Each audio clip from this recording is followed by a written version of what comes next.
Some shows talk about one team. Other shows barely talk sports. This show will talk Packers, Brewers, and Bucks every day. It's Wisconsin Sports Daily with Steve Sparky Fifer, served up by Wendy's on the Wisconsin Sports Radio Network. Download the Wendy's app today.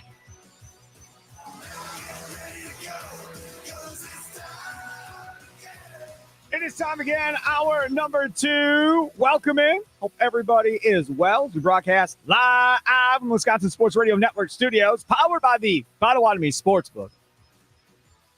Sparky here, Charlie using other side of the glass on a Thursday. Tomorrow is going to be a fun show. We have Ryan Wood at 2:40, Green Bay Press-Gazette, Packers beat writer. Ben Wergel of Badger Blitz. He'll join us coming up tomorrow as well. Looking forward to him. We're going to talk some Badger basketball. And I am excited because last night they played Platteville, I guess it was. And Platteville is a situation. I'm sorry, Wergel's with Badgers on SI now. Platteville is Guard's brother. So there was a lot of talk about, they were taking it easy on him. They let him hang around on purpose because it was an exhibition game. So we'll talk to Ben Wergel about that tomorrow at 3:20. Looking forward to that. And then we also ran down the Panther beat writer for the Charlotte Observer. So he's going to be on tomorrow. Mike Kay will join us probably at 4 o'clock tomorrow during our Green and Gold update. So final show tomorrow, including Fantasy Football Friday with Joe Bartel at 4:20 like we do every Friday. Follow the money with our guy Austin Herdina from the Potawatomi Sportsbook at 4:40. So definitely want to keep it tuned in to Wisconsin Sports Daily tomorrow. I saw this on Twitter earlier this morning, and the Bucks actually ended up putting out something during the day as well. Giannis debuted on this day 12 years ago. So I thought, well, that'd be kind of fun. Right? Let's have some fun with it. Let's not get all serious and talk about the Giannis drama that seemingly has been going on the last couple of years. Let's just talk about favorite memories because there's a lot of them. I mean, 12 years, there's a lot of stuff that's happened with Giannis in this Bucks organization over 12 years. So let's talk about your favorite Giannis memory. Nicolay Law, talking text line 414-677-1250, 414-677-1250 on the socials at WI Sports Radio, live streaming on X and on YouTube as well at WI Sports Radio. NBA, the Twitter account, X account, put out Giannis talking to the camera about what he thinks his top 5 accomplishments are in his career. Winning the medal with my country, number 1. Winning the championship, number 2. Stop. So number 1, in case you couldn't understand what he was saying, number 1 was medaling with Greece. That was his number 1 accomplishment in his career. Number 2 accomplishment was winning the NBA championship. Now, this is where I am shocked and amazed by what number 3 is. Because you would think MVP, Defensive Player of the Year, all these different accomplishments, Most Improved Player of the Year. There's so many different awards he's won. Pick where you want to go with this. My 50-point night to close out the Suns, like that's probably number 3 on my list of stuff that I've done in the NBA Finals. You know, that nobody will ever forget that. Winning the NBA Cup. What? No, stop. Winning the NBA Cup is number 3. It's a big deal, baby. No, it's a not. big deal. Stop. Let's go. Get Come on. Here. Giannis confirmed. I Let's go. hope Adam Silver pays this dude a lot of money for saying this nonsense. NBA Cup number 3. Now, in this case, I will say the fans do not care. The players, clearly, some of them care more about the NBA Cup than the fans do. In this case, unlike the trap game where I disagreed with what I heard from Mason Crosby, in this one here, I totally will be on the side of we don't understand why y'all care about this. If in 30 years, the NBA... 30 years? In 30 years... I mean, I'd be alive in 30 years. Why are we doing 30 years? Why can't we do 5? Because 5 years isn't enough. It's not enough. That's not enough. In 30 years, if the NBA Cup is still being played in the middle of the season, and he still says it's his 3rd greatest achievement, would you let it have a little more legitimacy then because it's lasted longer? It's a big deal. More people have won it at that point. Is it only because this is only the 2nd one all the time? You still don't know if it's going to stick around because it's the NBA and like their all-star games, they just keep changing things if it doesn't immediately work right away. Is that the reason you don't like think it's that big of a deal, even though he does, or why fans don't think it's that big of a deal, even though players think it is? I don't think it's a big deal because they literally made up in-season tournament to try to get the NBA players to play harder. Right. To try to get the NBA players to actually show up and play in the regular season. They did this because the players in their sport didn't give a crap enough in order to play that way all year. So Silver said, I'll tell you what, let me see if I can come up with enough money so you actually will play harder during the middle of the regular season. So yeah, no, I don't respect it whatsoever because of the whole basis of why it was made. We talked about this in the 4 o'clock hour yesterday, why people don't like the NBA and have lost track of it. We had multiple people say they used to watch the NBA in the 80s and the 90s, and they were all in. And now with work or the load management and how the game is played and all this other stuff, now people are like checked out. One guy says, I really don't watch the regular season, but I will turn it on for the playoffs. Because nobody thinks these guys are playing all that hard during the regular season, including the commissioner. That's why he made the tournament. Okay, but then in 30 years, if it's still around and players are still talking highly of it, like, well, then will you eventually, like, when will you give it its credibility? In 30 years, I won't remember having this conversation, so none of this is going to matter. Week. Yeah, right, exactly. Tomorrow. What did we do yesterday? I have no idea, but I know it's on today's show because you wrote it down for me, Charlie. Thank you. I don't know if my opinion would change on that after 30 years if this thing is still going. I guess I would be more surprised than anything if this thing was still going in 10 years. Okay. Again, it's NBA, so I don't expect it to, if I'm being honest. I mean, long term, I just don't know if it matters. Now, if you get high-intensity games consistently every year, and then the other regular season games look like exhibition games, then yeah, they're going to keep it because then it's working. But if eventually all these guys are like, who cares about this stupid thing? And that's what when Lillard was here with Giannis, Lillard said it. He goes, the money they're paying doesn't do anything for me. It doesn't do anything for Giannis or for Middleton. But the guys at the end of the bench, the coaches on the staff, that's like life-changing money for these guys if we win this thing. We're playing for them at the end of the day. He didn't say he was playing for himself. Giannis just said it's the third greatest thing to happen in his career. Like, you got to be kidding me. All right, we'll move on. We got to get to the calls and text line as well. But the question is, what's your favorite memory of Giannis so far? That's not it for me. Nikolay Law talking text line 414-677-1250. He said his first one, meddling with Greece. Second one, the NBA championship. Third one, the NBA Cup. Let's see what 4 and 5 are, courtesy of the NBA. Number 3, being defensive player of the year. Number 4, number 5. MVP, and then you go down the list. My brother winning the championship, probably one of the best moments of my life. Then me and my brothers winning medal, probably another great moment of my life. Now having my younger brother Alex and Giannis, me on the same team and making history, be the first trio brothers to play on the same team. I think it's got to be up there too. Yeah. So at the end, he talks about the fact that having me and Alex Thanasis all on the same NBA team, making history, that has to be up there too. Winning a medal, with his brothers, obviously, he validates that's why that is up there, playing with his brothers and so forth. Winning the MVP, obviously, is a big deal as well. But goodness gracious. Favorite memories. Nikolay Law talking text line 414-677-1250. Trell, on north side of Milwaukee, you're up next on the Wisconsin Sports Daily, served up by Wendy's. What's up, Trell? Hey, what's going on, Sparky? How you doing? I'm doing pretty good. And just want to let you know, Sparky, the cup does mean something, man. I know people are poo-pooing it because it's very early. It definitely means something. And having LeBron winning first and Giannis winning the second, it's definitely going to add validity to it going in the future. Okay, let's get to the question. Now, I got one that I'm sure I'll probably be a standalone, but this meant a whole lot to me when it happened. It was Jason Kidd orchestrating the meeting with Kobe Bryant when Giannis was very young as a player, and he had so much untapped potential, and we didn't really know exactly what we had. We just knew it was something freakish, and that we didn't know how consistent it would be or anything. And I think after that meeting and just speaking how Kobe spoke so glowingly of him, and it just got me giddy. And I was just like, man, this guy can actually be really good.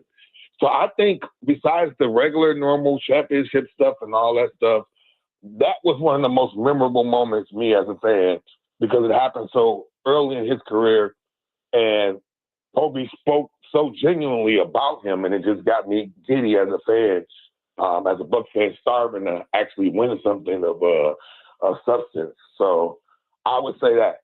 Okay, do I got time for a question with you before I get off of here? Yeah, you do. Go ahead. Okay. Now I was watching some of the after the Bucs and Knicks game, some of the media stuff, and they were talking about second options and all this different stuff. So they started going actually to real things, like how would you feel about the Bucs trading for Trae Young, or the Bucs trading for Paul George? How do I feel like meeting Santa Claus? How the hell are they going to be able to trade for Trae Young at this point? They don't have anything to trade. They've already stretched what they had. They went and got Miles Turner as a free agent to get this done. Like, I know they've got a one or maybe 2 ones. Eventually they can trade. That's going to be enough to get Trae Young? I'm not sure if the 2 ones is, but I would never put anything past John Hurst. What I would say. That's true. What about? I would say this, and I'm even on the fence on this. I don't know, because I believe his health versus what he actually can bring. I don't believe it's a win or a loss. I don't know where I sit on it. What about Paul George, if he's able to stay healthy as the number 2 option for this team? Well, when you win the lottery, let me know what it feels like. Because you got just as much chance of winning the lottery as he does of staying healthy for a full season at this point. You got just as much chance, Trill. Just as much chance. Thanks for the call. Yeah, here with Paul George gonna stay healthy. Stop. Come on. Even Charlie's laughing. Charlie doesn't think anything I say is funny, and even he's laughing at that one. Come on, that's not gonna happen. Again, it's all Fantasyland stuff. Now you're right in fact that, hey man, horses surprised us before. We didn't think we were getting Lillard. That happened. Nobody saw us getting Miles Turner, including the Pacers. That happened. Nobody saw him stretching Lillard. That happened. So you're right. If anybody can pull a rabbit out of a hat, it definitely is John Horst of the Milwaukee Bucks. Of those two, sure, I'd love to have Trae Young, providing he plays the same way each and every night he's on the floor. Then yes, fine. I will say, since we're talking about guards quickly for the Bucks, I'm wrong. It appears. I mean, it's early, so you don't have 1 week overreactions. Cole Anthony looks like he's more of a playmaker than I gave him credit for coming in. And they, according to the articles that I've read, told him that he needs to be a playmaker coming into this thing more than he was in his previous stops. And he has taken on the challenge, and he looks good in that role, because that was a thing. He was not playing like a true point guard in Orlando. He was not. He was playing as a scoring guard. That was his deal. Now he's creating for others and getting others easy shots. That's a huge bonus if he can continue to do that throughout the year without turning it over a ton. A lot of his easy assists that he's getting those from the fact that he was playing that kind of scoring guard role in Orlando. Yeah, so you respect him to a degree. When he's driving to the basket, he takes a lot of attention away. And I think you saw that a lot, especially in that New York Knicks game, where he was just driving down and could just easily lay it off to Giannis or pass it back out to Ryan Rollins in the corner. It was just working out perfectly. Eventually, teams are going to start laying off him a little bit when they start seeing that and allowing him to kind of get more of those free drives. And then we have to start seeing what Cole Anthony can do if he has to be a scoring guard again. If he can do both pretty fluidly, I think that's something that the Bucks really have an advantage there with. You know, the other thing, when we look at the Nicolay Law Talk and text line, 414, dropping a 50 pace to get the title. Absolutely. I don't know how that wasn't one of Giannis's top 5, because that was unbelievable against the Suns. The 920 says, I loved it when he ran over Dunleavy Jr. on the sideline. Show that he cared. That's Frank in Fort. Listen, I know exactly where I was when that happened. I was at the Q Club of Wisconsin. We were doing our draft show that night, and because that was the first round of the playoffs. So we were doing like our draft show, talking about the Packers draft picks, whatever else. So I was off the air and others were doing the draft show. So I was over in the corner of the Q Club. The Bucks are getting absolutely annihilated by the Bulls at this point. And then Giannis, I believe Dunleavy was in the left corner, on the left side in that corner. And Giannis comes running across the court and just, I mean, a perfect form tackle. I'm surprised he never played football. It was a really good tackle. I was excited because I've never liked Dunleavy Jr. And yeah, and he got reprimanded and stuff for that. But to your point, Frank, yeah, you're right. It showed that he wasn't going to take no beef, and we're going to go, and that's how it's going to be. We can poo-poo Larry Sanders and how important he was in all of this, but there will always be a part of me that thinks Larry Sanders had a positive influence in a certain degree on Giannis as far as toughness, not letting anybody dog him or whatever the case may be, and kind of helped develop that mentality. Obviously, KG had a part of that too and so forth. I think Larry did as well, as like, hey, young buck, we aren't going to let anybody mess with you, man. That's not how this is going to work. You remember earlier in his career, I was so wrong on this one. Early in his career, I thought it was Andre Kirilenko. I was like, yeah, I'd be like Kirilenko, right? Long guy, get you some rebounds and stuff like that. Might get you, 20 or so on a given night, but no, yeah, he ain't gonna be at that next level. He's got a long way to go. Start talking about superstardom, and sure enough, he got himself to superstar status. But you start thinking of things, taking a limo to like Walmart or whatever, right? His first slushy. Getting trained how to drive a car by like John Hammond in the Cousins Center parking lot where the Bucks used to have their practices and training down by the lake in Milwaukee, St. Francis area. Learning how to drive a car here, right? I mean, there are so many stories of Giannis coming up. And then, of course, all the stuff he does with him and his wife on social media and all the crazy crap he says on social media with his wife in the background that gets you giggling and laughing and that whole deal. Whenever Giannis says something, it's just, there's so much positive about the dude outside of just the basketball. In New York, it's that game-winning shot that everybody will remember, right? The turnaround fadeaway shot or whatever that he hits. People remember that one forever. It's just so many cool moments with him. And then the other part of it isn't specifically him, but something that I always bring up. Jabari Parker doesn't ruin his knee. Giannis wasn't supposed to be the guy. They drafted Jabari Parker to be the guy. Giannis at that point kind of good before he tore it that second time. Mm-hmm. Yeah. And Giannis wasn't at where Giannis is now at that point. But when Jabari couldn't stay healthy, then they turned to Giannis and said, all right, here you go. You got to go be the guy because he can't stay on the floor. So you're going to have to be the guy. We don't have that other guy with you. It's going to have to be Chris. And those two ran. Say what you want about Jabari Parker. If he stays healthy, even though he didn't play a lick of defense, he could score. You could have had Middleton, Jabari, and Giannis as that big three for whatever. Maybe in that alternate universe, Greg Monroe would have worked out too. Oh, that would have been awesome. Greg Monroe, that's another screw up by me. I was so excited on the air about Greg Monroe. I love the Greg Monroe pick. I was like, oh my God, they got a legitimate center to come in here and play for the Milwaukee Bucks. And that didn't work out the way that I thought it was going to work out either. No, Greg Monroe was not that guy. So excited when they got Greg Monroe. He had the coolest nickname too. Moose is just awesome. Yeah. Very, very cool. So yeah, Giannis debuts 12 years ago today, and just lots of great memories of Giannis over the course of time. All right, coming up next, before we get to Charlie Sounds of the Day, coming up here at 3:40, I'm going to talk about these throwback jerseys that they're wearing coming up this weekend. Because I have thoughts. Charlie has thoughts. I'm sure you have thoughts just in general on throwback jerseys for the Green Bay Packers. So we'll do that coming up as well. Don't forget, Potawatomi is giving away over $300,000 in prizes. It's autumn action. Yep, you heard that right. Over $300,000 in prizes, courtesy of our friends over at Potawatomi Casino Hotel. Autumn action runs November 1st through the 20th, and you can earn entries playing with your rewards card. Prize drawings happen on Thursdays between 5 and 8 p.m. If you win, you get to pick your prize from the prize board. All leftover prizes go into a rollover jackpot drawing. For more info, go online at Potawatomi.com. Must be 21 years of age or older and a rewards member to play. Wisconsin Sports Daily, served up by Wendy's. Live from the Wisconsin Sports Radio Network studios, powered by the Potawatomi Sportsbook. Sparky here.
Welcome back. Wisconsin Sports Daily, served up by Wendy's. Sparky here. Charlie Usen over there producing today's show. Don't forget, Wisconsin Sports Wrap-Up comes up today from 5 until 6. Brian Gutekunst, Packers GM, he joined Inside Wisconsin Sports this morning with Trevor Thomas and Josh Albrecht at 6:15. Yes, I got up. So did Charlie, and we both watched on YouTube, which you can do as well, as we stream our shows on YouTube as well as on X, like this show is doing right now. So if you missed that, you can always go back, watch it on YouTube as well. And all these live streams on X, they all stay on X. So you could always go back to the 6 o'clock hour, the very start of the show from Inside Wisconsin Sports from earlier at WI Sports Radio, and you could watch it on X again if you missed it earlier. But I'm guessing Tommy Wirtz will probably also play some of that coming up today at 5 o'clock. All right, before we get Charlie Sounds today at 3:40, I want to talk about the Packers wearing these new throwback jerseys that we're going to see this weekend. And my question is nice and simple. Do you have a favorite throwback jersey? Do you have one that you really, really like? Nicolay Law, talking text line 414-677-1250, 414-677-1250. I will tell you the 1951s represent losing, and I don't like them because of that. That organization was god-awful when they wore those 1951s. Now, these ones that they have currently right now, the helmet looks like a leather helmet like they played with in the 1930s, and then it's like blue and gold. The rest of them, they kind of look like Notre Dame jerseys with like a fake leather helmet as the helmet that these guys are going to be wearing. I personally like them a lot. I think they look cool. I love the helmet looking like a leather helmet. I love that aspect of it. Love that aspect of it as well. Now, I may change my mind once I see them all standing next to each other on the football field on Sunday when they play against the Carolina Panthers. We'll, of course, have the Green Bay football post-game show from 3 until 5 coming up Sunday afternoon here on the Wisconsin Sports Radio Network with my guy Tommy Wirtz, and we'll talk more about that. So maybe when they're all standing next to each other, maybe then I won't agree that I like them as much. But individually looking at them, I like them. I saw some video from practice earlier today for the Packers. They were wearing the helmets. I still liked what I saw from them. So I like these in general. I'll give you my thoughts in general on throwback jerseys momentarily. Did you like what we are seeing in these new throwback jerseys? No. I applaud the team for effort. I think the helmets are cool artistically. I think it's awesome that they tried doing them. I think they look dumb. And I also think that Romeo Dobbs with his Guardian cap, which is what everybody wants to see, looks even more dumb than he normally does. But that's just because it's all big and poofy. I don't know. I don't like the brown pants. I think that's an awful decision. I think brown pants is one of the worst moves you can make because for some guys, it looks like they're naked half the game. And for other guys, it just makes it look like they poop themselves at other points because they get so sweaty in a darker color than that when you play. The jerseys are okay, but they kind of look like Bears jerseys to me, not Notre Dame jerseys, which is something that I think the Bears have gotten flack for when they do their throwback jerseys and they look kind of like the Packers jerseys and people give them crap for that too. I don't know. Again, it seems like they tried. It seems like it's different than other teams in the way that they've done those throwback jerseys before and the way that this team has done throwback jerseys before. But when you have such an iconic uniform, I don't really think there's a need to do a throwback jersey all the time. People say this with the Boston Celtics all the time too. When they try to do all these different alternate jerseys, if you're going to do an alternate jersey, don't just do a throwback because it looks exactly the same. This is just weird. Just do something different. Do the whiteout jerseys. I think those are cool. Do the color rush jerseys. That's different. You like the alternate jerseys more than the throwback? I think so. For a team like the Packers, I do. I think there's other teams where they have way crazier histories with how their jerseys were designed, where it makes more sense to do a historic throwback jersey.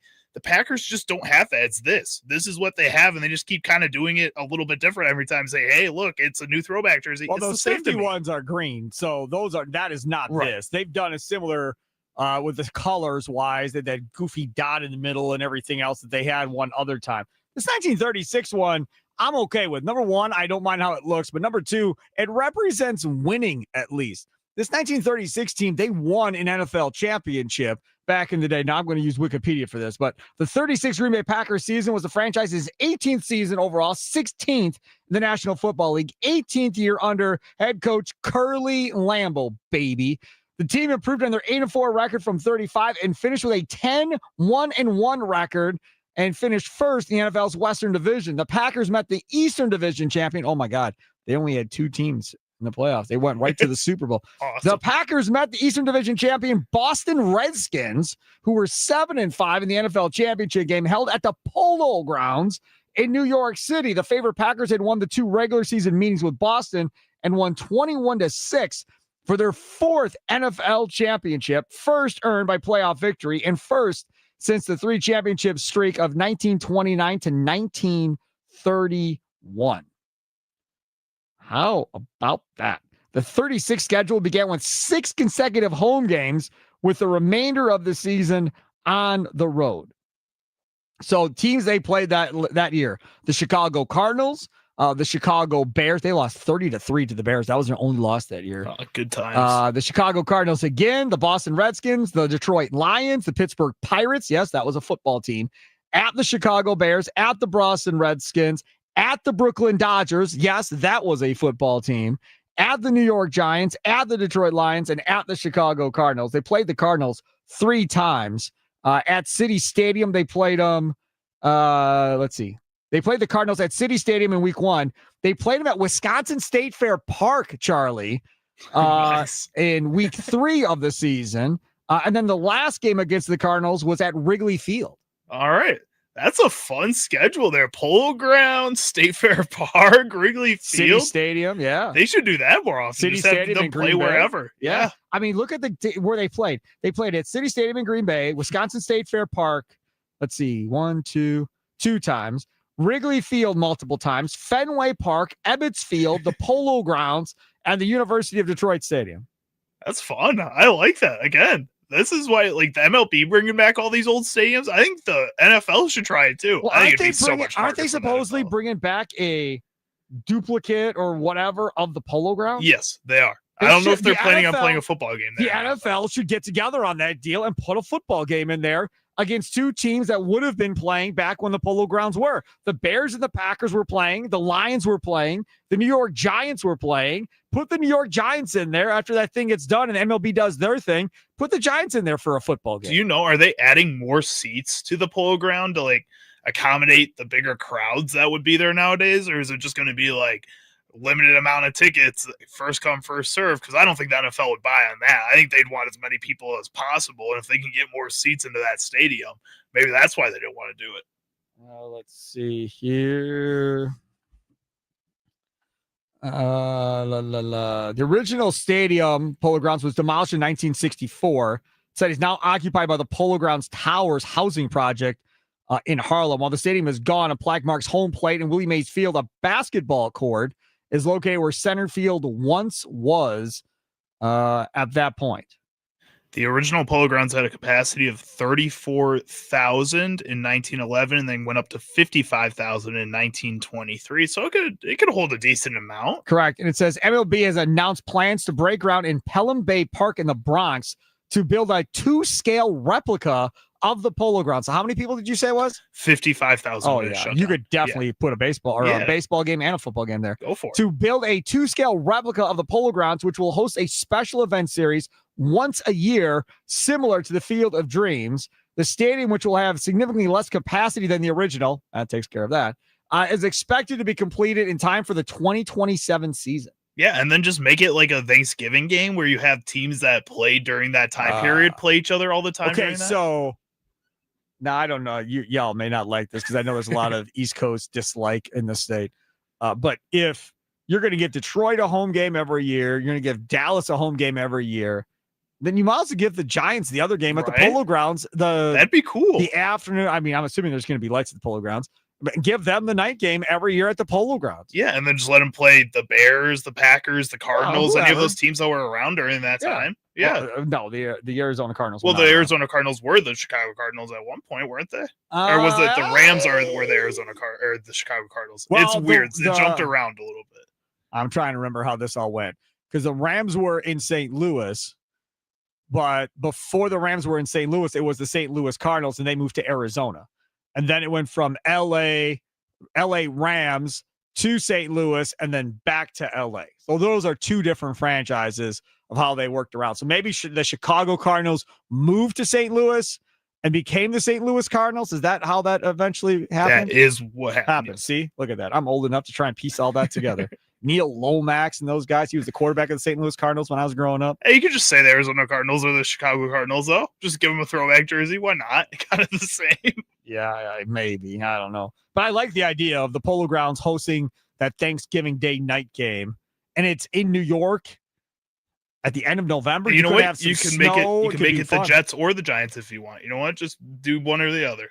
No, I don't want it to be Open the it Jets. up a little bit. No. I don't. Why not?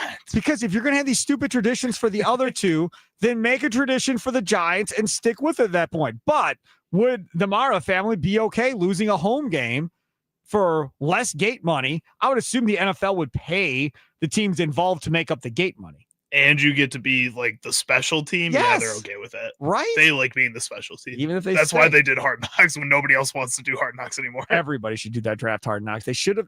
Whoever hosts the draft should do the Hard Knocks that year to show the process and everything else. That's what I said about Green Bay. I don't even know where it is next year. Is it Kansas City next year? I think so. Let me. Is that where the draft is next year? I think that Hard Knocks program should definitely be a thing. And I know they looked bad on the Saquon Barkley deal and how that whole thing played off. And they probably, their way of going about Odunze versus Malik Neighbors also was probably looked at with a side eye as far as why they made that decision. Pittsburgh. Oh, it's in Pittsburgh. Mm-hmm. Oh, that's going to be huge too. I mean, that's like going to Green Bay as far as football town goes. Oh, that's going to be gigantic in Pittsburgh. All right, take a quick time out. Come back. Charlie's Sounds of the Day. The top 3 clips from today. Don't forget, Bucks in action tonight against Golden State. And when the Bucks win, you win at Wendy's. After every Bucks win, stop by any participating Wisconsin Wendy's for a free small vanilla or chocolate frosty classic. No purchase necessary. This offer is only good for 24 hours after a win, so act fast. Get that free small frosty classic at Wendy's.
Welcome in. It's Wisconsin Sports Daily, served up by Wendy, Steve, Sparky, Fifer, Charlie using over there. Coming up, our Green and Gold update comes up at 4 o'clock. Just when you thought that Dan Orlovsky loved Jordan Love, just when you thought Dan Orlovsky, the former NFL quarterback for ESPN, was all in on Jordan Love, we have what happened. And now I'm questioning his loyalty to Jordan Love that I thought he had this whole time. Like I'm a big Orlovsky guy. I love Orlovsky. I think he's funny. I think he's smart.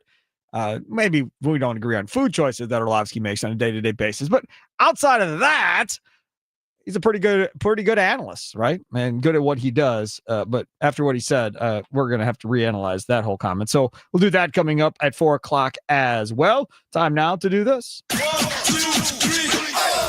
What sound clips will Chicago Charlie pick today for Sparky? Will Sparky become enraged? Will laughter ensue? It's time for Charlie's Sound of the Day. It's Wisconsin Sports Daily, served up by Wendy's on the Wisconsin Sports Radio Network. All right, let's see what Charlie Usen has cooked up today. It's brought to you by Prize Picks. You and I make decisions every day, but on Prize Picks, being right can get you paid. Don't miss any of the excitement of the sports season on Prize Picks. Whether you're a football fan, a basketball fan, or a fan of both, just like I am, it always feels good to be right. I rarely am, so it really makes me feel even better than maybe normal most of you are. Charlie Usen, where are we going first? First up, we're going to head over to Inside the NBA on ESPN, where old man Charles Barkley was... That's not his name. His name is Charles Barkley. If you want, you can call him Sir Charles Barkley. Ain't no need to throw old man in front of it. Was following in the footsteps of old man Michael Jordan, talking about things he has issues with in today's NBA. They were discussing Austin Reeves' 40-point game last night against Minnesota and Chris Finch choosing not to be hard on his defenders. The head coach of the Timberwolves. And instead giving credit to Reeves. This was Charles Barkley's reaction to that. There's a pecking order on teams. When your stars is out, the next best player has to step up. Now, Austin Reeves, what he's doing Reeves is doing is incredible. I'm not saying Ford is incredible. But if I'm averaging 12, 13, if I'm going to get all those shots that Luka and LeBron are not taking, my average got to go up. I mean, that's just common sense. Ernie, it's interesting when you talk about coaching. Coaches, in my day, when the coach criticized you, it was called good coaching. When people criticize players today, it's called hating. And that's why these bombs be driving me crazy. Like, dude, that's what coaches, their job is to criticize. It ain't criticism, it's coaching. Who be driving you crazy? These bombs out here talking about these guys are hating on people. You mean coaching them? Coaches doing their job? Yeah. Give me a break.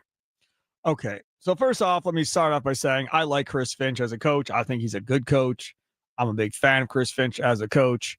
They were playing that game without Anthony Edwards last night. Lakers were down Luka and LeBron last night. I actually watched the last part of that basketball game. I agree with Charles, but that last play specifically, Rudy Gobert looked like his feet were stuck in mud. It was horrible. And that is why everybody gets mad at Rudy Gobert. But in that instance, he made a great shot. He had a great game. I mean, he's had 3 great games in a row. Yeah, 50-point game as well, right? Mm-hmm. So a 13 assist game too. Correct. How do I believe this is real? No. But it's fun for a week that he's having a really good week. They paid him a bunch of money on a new contract as well. So when you pay him that bunch of money on a new contract, you expect Reeves to do this time and time again. So now what do we have? Now we have people talking about they should have done more to try to stop him. I don't disagree with you. But then you also have another faction of people going, hey, big 3, Luka, LeBron, and Reeves. Slow down, man. Slow down. Let's just see if this cat can actually do this consistently for the whole year. There were games last year where he completely just was not a factor at all. Didn't score, wasn't part of it. I mean, he was out there, but he wasn't doing nothing. So once these other 2 guys get back and then he factors into it, there's going to be a pecking order, right? Luka is 1. And then between LeBron and Reeves, who is going to be that next guy that's going to take those shots? Is LeBron going to be cool with Reeves taking those shots instead of him? I don't know. We'll have to wait and find out. But very impressive first week for Reeves for sure. You don't think DeAndre Ayton's going to sneak into that big 3? You have any faith for DeAndre Ayton? He's horrible. Yeah, it's really not looking good for him He right is now. so bad. Next up here, we're going to hear from NBA writer and announcer Tim Legler sharing some crazy NBA stats he's seen so far in regards to fouls. Listen to some of these numbers, Bill. Like here, a week into the season, there are 27 teams in the league committing more fouls per night per game than the league leader last year. The league leader last year was like whatever it was, like 23 fouls a game. There's 27 teams committing more fouls than that a week into the season. There's a couple more. There are 10 teams right now, 10, averaging 30 plus free throw attempts a game. You know how many did it last year? None. And then one more. Right now, there are 11 players taking 10 plus free throws a game. Oh my God. That's Last like Giannis year, territory. One. Giannis Antetokounmpo was the only player in the league last year. There are 11 guys averaging 10 or more free throws. I actually think it's because of the lack of discipline defensively. I am seeing more guys slap at guys unnecessarily on the drive, going for every head fake in the world, like they're going to block a jump shot. How many guys now are going to that little mid-range step back, up fake, the Shea, the Luka, the Trae Young? Austin Reeves is great at it. And guys are just going for it every time. They're falling for the bait. Closeouts on three-pointers and recklessly fouling guys at the rim rather than making them make a tougher shot over a contested hit. So I actually think most of the whistles I've seen in the two games I've called have been justified. Let's talk about a couple of things. Number one, last year at some point, they decided at the league offices or whatever that they were going to let guys start getting away with crap. And it became a lot more physical. There was a lot of swallowing of the whistles, and guys weren't getting the calls that they were getting before. And guys were mad. Remember Damian Lillard? Lillard was fuming half the time because he was not getting the calls that he was getting previously prior to getting to Milwaukee, because the referees, again, were told, I think, to probably swallow their whistles. We don't want to see all these fouls getting called. We want this game to be more up and down. We don't want all this stoppage in play and dragging this game on. So let's not call some of these ticky-tack fouls that you're calling. Let these guys play. Cool. Guess what? Now we come back this year. Now we're calling it a completely different way. So you know what's going to happen? These guys have to adjust, or the NBA's got to tell these referees that, hey, we're going to do this the same way as last year. We're not going to have all these guys going to the free throw line. It is not good. Again, we talked about this yesterday about the NBA, why people aren't watching it. It is not good for the NBA to have 10 or 11 guys throwing up 10 free throws a night. It is not good for the NBA that you've got, 22 teams more than what the league leader was last year already? That's not good either.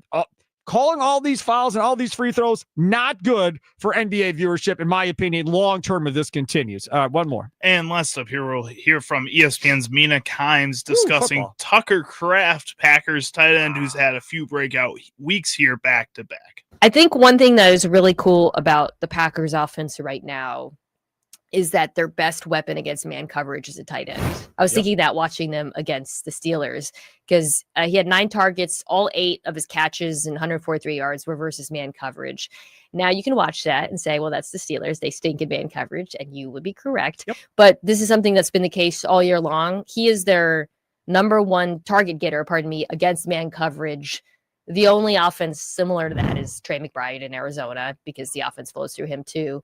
But Dominique, think about it from a defensive perspective. How many defenses have linebackers who can cover him in man, or DBs who won't get pushed around the way we saw? He's so unique, and it allows them to hunt matchups in a way that not many teams in the NFL can do right now. Translation, you're going to see a lot of zone going forward. I don't know what else you all took from that. That is, they are going to see a ton of man going forward, and Tucker Kraft eats him alive like he did on Sunday, right?